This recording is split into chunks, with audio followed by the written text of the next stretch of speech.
nunca ficou impressionado com a capacidade do computador de, sabe, fazer 1000 coisas ao mesmo tempo.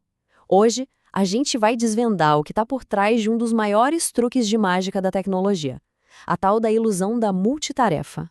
É uma coisa que a gente faz todo dia sem nem pensar, né?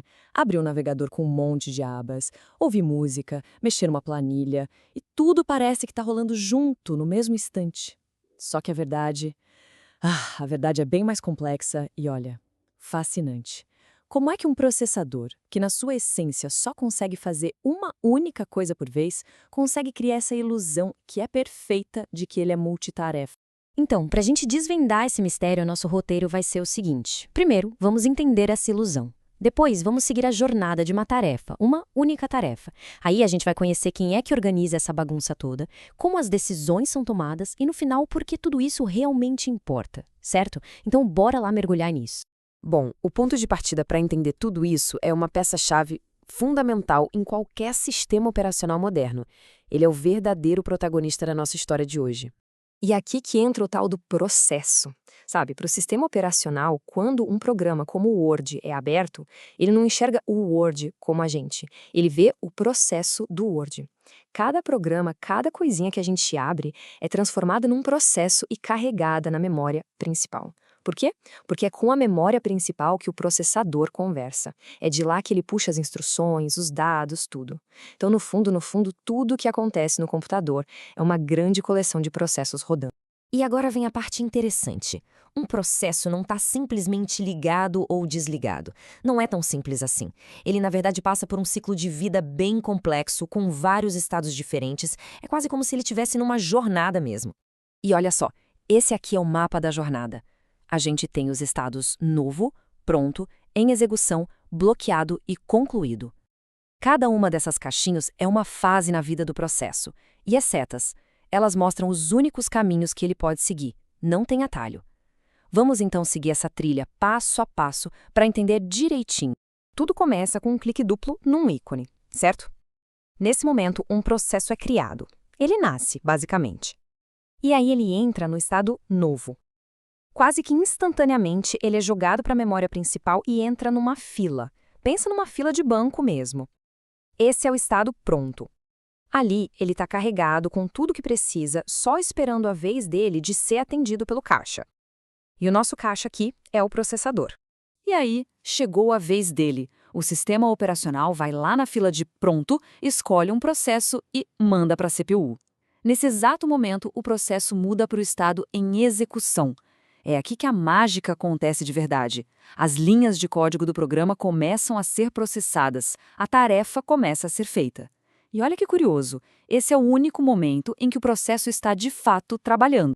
Tá, mas e se no meio da execução o processo precisar de alguma coisa que não está disponível na hora?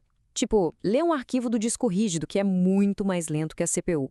Pensa só, seria um desperdício gigantesco deixar o processador, que é super rápido, de braços cruzados, só esperando. Então, o que o sistema operacional faz? Muito espertamente, ele move esse processo para o estado bloqueado, ou espera, e libera a CPU para ir lá atender outro processo que já está na fila de pronto. E atenção, porque esse ponto é crucial. Assim que o arquivo termina de ser lido e o recurso fica disponível, o processo não volta direto para a execução. Nada disso. Ele volta para o final da fila de pronto. É isso mesmo, ele tem que esperar a vez dele de novo. Esse caminho de bloqueado de volta para pronto é uma regra de ouro para manter o sistema todo organizado e principalmente justo. Agora, a viagem mais comum de todas, aquela que realmente cria a ilusão da multitarefa, é essa aqui, de em execução de volta para pronto. Nenhum processo pode monopolizar a CPU. Ele ganha só uma fração de segundo, uma fatia de tempo. Na área, a gente chama isso de time slice. E quando esse tempinho acaba, mesmo que o processo ainda não tenha terminado o que tinha para fazer, o sistema operacional tira ele da CPU à força e o coloca de volta na fila de pronto, e aí pega o próximo da fila. Isso acontece numa velocidade tão absurda, tantas vezes por segundo, que pra gente aqui do lado de fora, a impressão é que tá tudo rodando ao mesmo tempo. Ok, até aqui a gente entendeu a jornada de um processo. Mas fica a pergunta, quem é que organiza esse trânsito todo, que é super intenso? Quem decide qual processo vai para a CPU e quando? Bom, existem dois componentes-chave no sistema operacional que funcionam como se fossem os controladores de tráfego dessa história toda. O primeiro deles é o escalonador, ou scheduler, como é mais conhecido. Para facilitar, pensa nele como o cérebro da operação. Ele é uma rotina que segue as regras, a tal da política de escalonamento. Ele fica ali, olhando a fila de processos prontos e, com base em coisas como prioridade, tempo de espera, ele decide: ok, agora você. Próximo. Todo o compartilhamento do processador depende totalmente dele. E se o escalonador é o cérebro, o disparador ou dispatcher é o músculo. Ele é quem bota a mão na massa, quem faz o trabalho pesado. Depois que o escalonador aponta o dedo e diz, é você, o disparador entra em ação. Ele para o processo que está rodando, salva tudinho sobre ele, o que a gente chama de contexto, e aí ele carrega o contexto do novo processo e entrega o controle da CPU para ele. Esse tempinho que leva para fazer essa troca toda tem até nome, latência do dispatcher. Beleza, então, já conhecemos o cérebro e o músculo da operação, mas a grande pergunta continua. Como é que o escalonador decide? Essa escolha não é aleatória de jeito nenhum. Ela segue regras muito bem definidas que a gente chama de políticas de escalonamento, e elas mudam dependendo do objetivo do sistema. E para a gente simplificar, dá para agrupar essas políticas em duas grandes filosofias.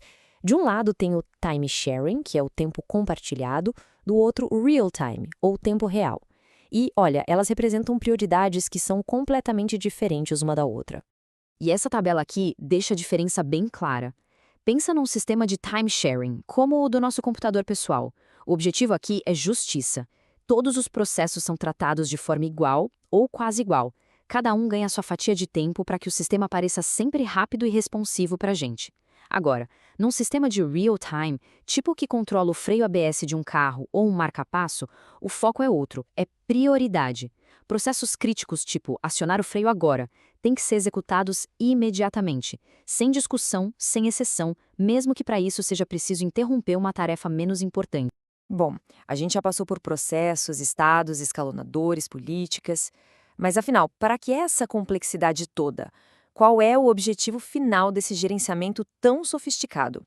A resposta, no fim das contas, se resume a duas coisas: eficiência e uma boa experiência para quem está usando.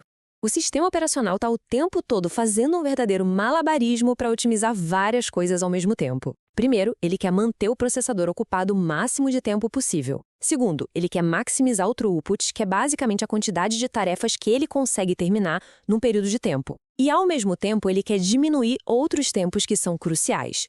O tempo de turnaround, que é o tempo total da tarefa, do nascimento à morte, o tempo de espera na fila e, claro, o tempo de resposta, que é o quão rápido o sistema reage a um comando. E quando a gente fala em maximizar a utilização, não é algo abstrato, os sistemas buscam números bem concretos. Por exemplo, uma utilização de 30% do processador é considerada baixa, é um desperdício de recurso. O alvo mesmo, o que se considera uma utilização alta e eficiente, é manter o processador ali, trabalhando na casa dos 90% do tempo. No fim do dia, tudo se resume a isso. É um grande ato de equilíbrio. O sistema operacional tem que manter a CPU ocupada para não jogar poder de computação fora, mas ele tem que fazer isso de um jeito inteligente e justo.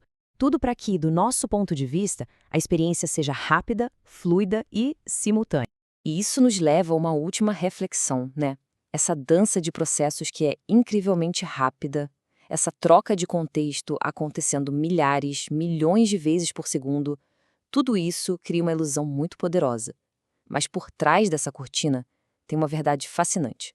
O computador, na realidade, nunca está focado em uma coisa só.